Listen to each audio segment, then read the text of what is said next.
அமைச்சரே, சோழர்களின் யானைப்படை எங்கே? மன்னா, அதை அவர்கள் வேறு பக்கத்தில் நிறுத்தியுள்ளனர். அவை எந்நேரம் வேண்டுமானாலும் நம்மை தாக்கக்கூடும். ஏன் வேறு வழியில் யானைகளை நிறுத்தினர்? இப்போது வெயில் காலம். ஆதிமலையில் நீர்நிலைகள் போதுமான அளவு இல்லை. ஆனால் யானைகள் நிறுத்தியுள்ள பக்கத்தில் சிறிய நீரோடை ஒன்று உள்ளது. அதனால் அப்பக்கத்தை தேர்ந்தெடுத்திருக்க கூடும். அவ்வோடையில் அட்டை பூச்சிகளை போடுங்கள். யானைகள் நீர் அருந்த வரும்போதும் வீரர்கள் தண்ணீர் எடுக்க வரும்போதும் அட்டை பூச்சிகள் யானைகளின் தும்பிக்கையுள் நுழைந்து அவற்றை மதம் கொள்ள செய்யும். பின் அவை ஒன்றோடு ஒன்று மோதிக்கொள்ளும். அப்போது நம் காட்டெருமைகளை யானைகளின் கூட்டத்திற்குள் நுழைய செய்வோம். அவை யானைகளை முட்டி மோதி கீழே விழ செய்யும். குலசேகர பாண்டியரே, உங்கள் யானைப்படையை வீழ்த்த பாரி புதியதோர் திட்டம் தீட்டியுள்ளார். போரை நாம் துவங்கலாம் என எண்ணி இருந்தோம். ஆனால் இப்போது போரை வேல்பாரி துவங்கி விட்டான்.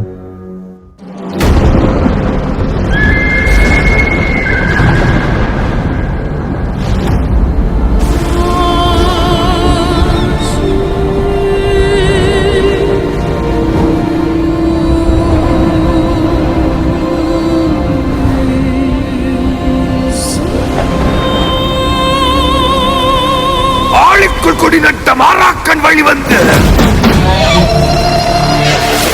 வேளத்தை விளவச்ச கொச்சாமி வழி வந்து பஞ்சத்தை செய்தெடுத்த இளம்ப வழி வந்த பெருமலைய பெத்த தங்கிருந்த பேர சச்சாந்தர சாச்ச செந்தியுணுந்த மவ கொண்டையாத்து மலை ஏறி கொண்டல குடிக்கவும் வெங்காட்டு மரம் ஏறி வெண்வேங்க அடிக்கவும் அரசி தீவேறி அச்சத்தை காட்டவும் முக்காட்டுக்களில் ஏறி திக்கெல்லாம் ஓட்டவும் ஒன்றையே ஒன்ன வீரந்தே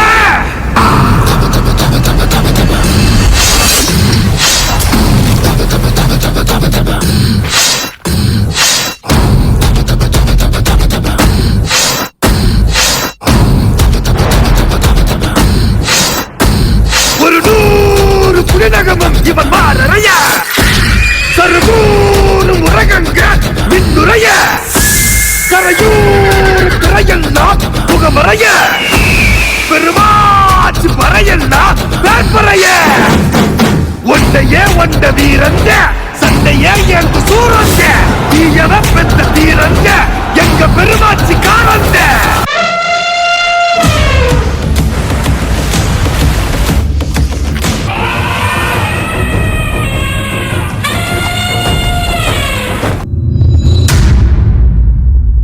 गली गली तेरी लाहौर जली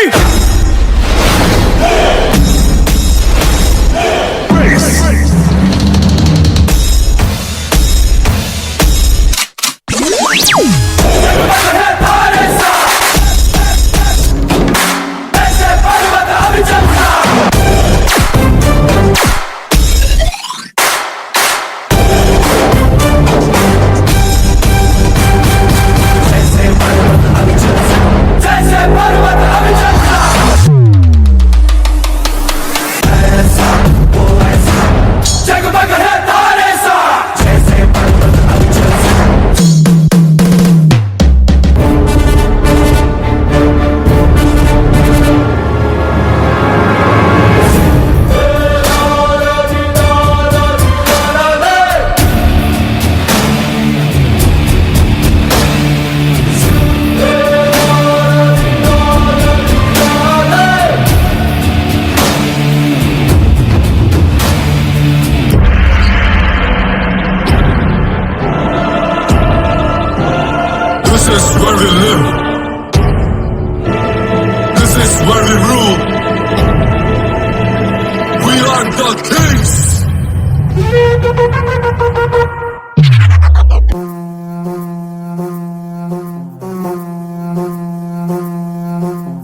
காலத்தே முத்தோன்றிய முத்தக்குடியாவே என் போன்ற காலத்தே எண்ணிக்கை பார்க்கக்கூடியாவே ஆதித்தின் சுடர் வெள்ளம் அணையாமல் காத்தல் குடி தீமென்று தீட்டின்று தீக்காடாய் வாழும் குடி வா இரு தோள் எடுத்து வா குருவாள் எடுத்து வா ஒரு சூடுரைத்து வா வா வா இரு தோள் எடுத்து வா குருவாள் எடுத்து வா ஒரு சூடுரைத்து வா வா வா வா